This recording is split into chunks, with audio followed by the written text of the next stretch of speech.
Au cœur de la société. Au cœur de la société est une émission préparée en synergie par les radios Inzamba, Agateka Kawe, Radio RPA, Idjouya Wanyagihugu, ainsi que la radio-télévision Renaissance.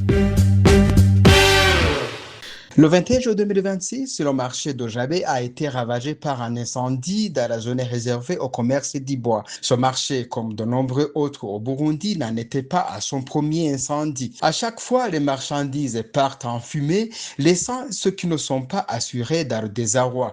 Les principales causes évoquées par les organisations et les citoyens sont l'existence de constructions anarchiques qui ne respectent pas les normes en vigueur. Ainsi, lorsqu'un incendie se déclare, les véhicules de secours ne trouvent souvent aucun passage pour intervenir rapidement. Certains y voient une négligence des autorités publiques, tandis que d'autres estiment que les commerçants eux-mêmes devraient davantage adhérer aux compagnies d'assurance afin d'être indemnisés en cas de sinistre. Les détails sont dans cette émission qui vous est présentée par Révéré Baskamwe. Soyez les bienvenus.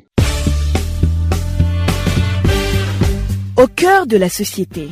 Les incendies qui frappent les marchés sont nombreux au Burundi. Dans la nuit du 21 juin 2026, le marché de bois de Jabé à Bujumbura a été touché par un violent incendie qui a causé d'importants dégâts matériels. Ce sinistre s'ajoutait à une longue série d'incendies ayant affecté plusieurs marchés du pays au cours des dernières années. Souvent, l'origine de ces incendies demeure inconnue et lorsque des explications sont fournies, elles ne convainquent pas toujours l'opinion publique. Pendant ce temps, les commerçants continuent de supporter seuls les conséquences de ces catastrophes. Retour sur ces différents incendies avec notre confrère Bertrand Ndakulio de la radio Inzamba. Le récent incendie s'est déclaré dans la nuit de samedi à dimanche 21 juin 2026 au marché de planches et accessoires de Jabé dans la ville de Bujumbura. L'origine du feu reste inconnue. Plusieurs stocks de planches, des matériaux de construction, des véhicules et même une église voisine ont été sérieusement endommagés. Pour les commerçants, c'est une nouvelle catastrophe qui efface en quelques heures des années d'investissement. Ce n'est pourtant pas la première fois que ce marché est touché. Un autre incendie s'y était déjà produit en 2024, mais le cas de Jabé est loin d'être isolé. En janvier, le site commercial de planches situé près de chez Sioni à Bujumbura a été ravagé. En mai, le marché de Kinama a lui aussi connu un important incident. Quelques jours plus tard, c'était le marché de Rugombo dans Chibitoke qui partait en fumée. Cette série d'incendies rappelle également le drame du marché de Kamenge en octobre 2020, mais surtout celui du marché central de Bujumbura, détruit le 27 janvier 2013. 13 ans après, ce marché emblématique n'a toujours pas retrouvé sa place dans le paysage économique de la capitale. Face à ces incendies à répétition, les explications avancées soulèvent souvent des interrogations. Dans certains cas, les autorités évoquent des circuits électriques, des batteries défectueuses ou des négligences humaines. Dans d'autres, aucune conclusion n'est jamais rendue publique. Plus d'un s'interroge sur le fait que plus d'une vingtaine de marchés aient été incendiés sans qu'aucune enquête publique ne permette d'établir clairement les responsabilités ou les circonstances exactes de ces sinistres. Les conséquences sont pourtant bien réelles.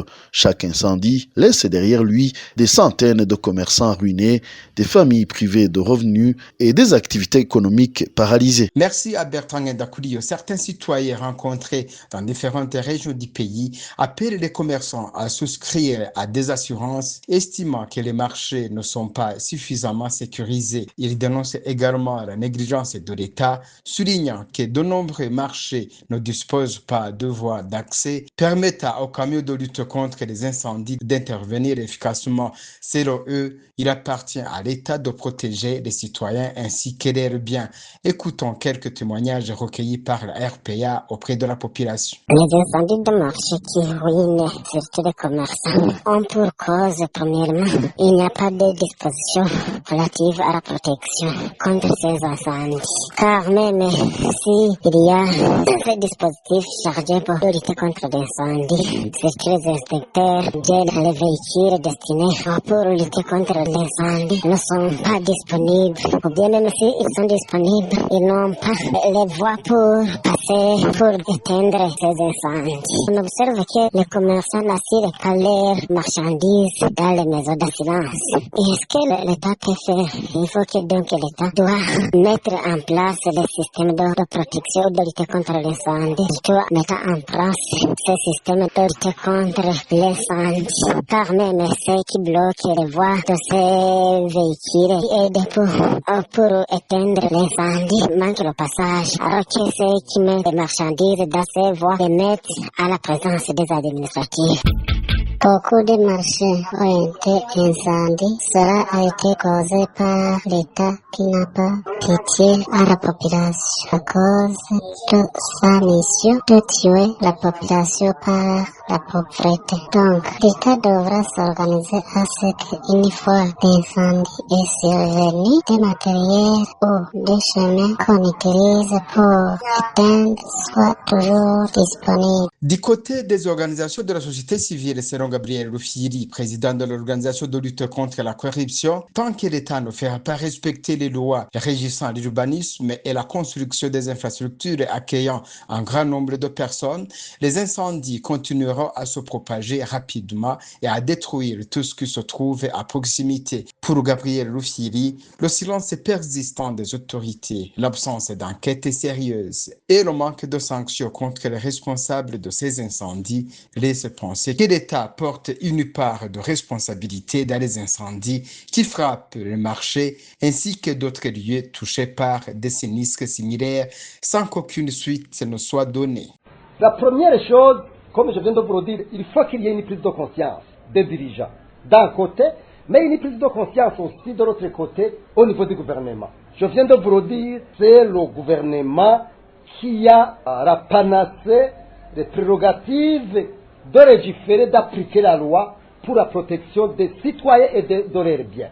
Mais je vois que le gouvernement a abandonné ça. Est-ce que vous pouvez vraiment imaginer comment des incendies et des catastrophes se déclarent tous les jours et que la situation reste comme ça, sans enquête, sans rien?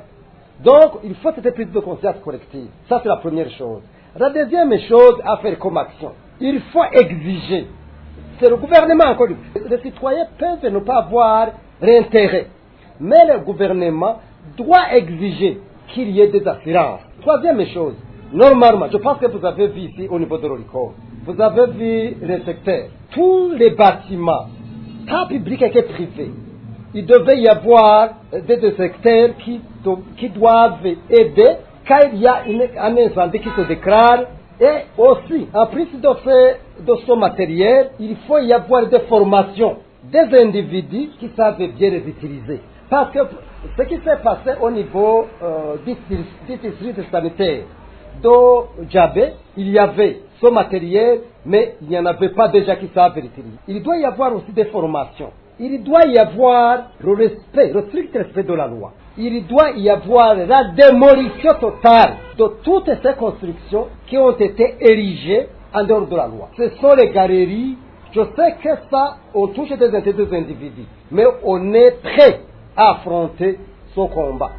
Parce que c'est l'intérêt général qui est en jeu. Vas-y au niveau des marchés, vous allez voir. Cette situation est intolérable. Il doit y avoir des enquêtes. D'abord, par rapport à ces incendies. Quelle est la cause? Parce que tous ces incendies, le gouvernement, les instances habilitées, ne parviennent pas à nous montrer les vraies causes de ces incendies. Les auteurs, qui sont les auteurs? Pourquoi ça se fait? Il faut équiper et valoriser les services de secours au niveau de la protection civile. Il faut que le Burundi ait de la politique claire de prévention. Je vous le dis et je vous le déclare, si le gouvernement ne prenait pas garde et prendre des dispositions claires au niveau du respect de la loi, surtout au niveau de ces constructions et au niveau de la protection des biens qui sont déjà là, il sera très très difficile d'avancer vers un Burundi développé. Voilà pourquoi j'insiste sur le rôle du gouvernement et le rôle des citoyens. Voilà, c'était Gabriel Rufiri, le président de l'OLICOM.